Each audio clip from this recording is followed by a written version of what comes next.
Good morning प्यारे बच्चों। बेटा आज हम संख्यावाचक शब्दों के बारे में पढ़ेंगे। ठीक है बेटा। वैसे तो आप सभी संख्यावाचक शब्दों से अवगत हैं। आप सबको पता है कि 1 से 100 तक गिनती संस्कृत में कैसे बोली जाती है, कैसे लिखी जाती है। लेकिन बेटा आज जो हम पढ़ रहे हैं उसका हमारा मकसद है कि 1 से 4 तक की संख्याओं में पुल्लिंग, स्त्रीलिंग और नपुंसकलिंग में अलग अलग तरह से हम लिखते हैं। जैसे पुल्लिंग में एक है, दऊ त्रिये चत्वारः। स्त्रीलिंग में एका द्वे तिस्रे चतस्रः। नपुंसकलिंग में एकम द्वे त्रीणि चत्वारि। जैसे एक है बालकः, एका बालिका, एकम पुस्तकम। ठीक है बेटा। अब पुल्लिंग में यदि हमें बोलने हैं तो एक है बालकः, दऊ चस्कऊ, त्रिये विरक्षः, चत्वारः अध्यापकः। ठीक है।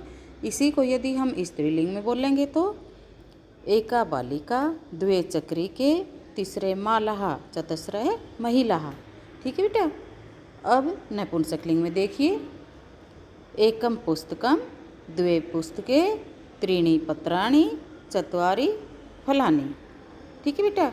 आया आप सबकी समझ में ये कि हम कैसे अलग अलग तरह से इनको लिखेंगे। पुल्लिंग में कैसे, स्त्रीलिंग में कैसे और नपुंसकलिंग में कैसे।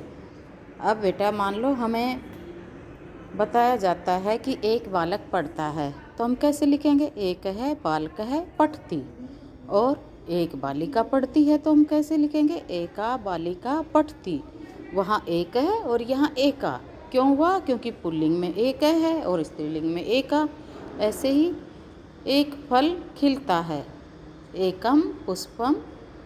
एक फूल खिलता है, एकम पुष्पम विकसति। ठीक है बेटा। और दऊ का, दो का पुल्लिंग में दऊ बालकऊ पठतः, दो बच्चे पढ़ रहे हैं। स्त्रीलिंग में दो महिलाएं जा रही हैं, द्वे महिले गच्छतः। और दो पत्र गिरते हैं, द्वे पत्रे पततः। ठीक है बेटा।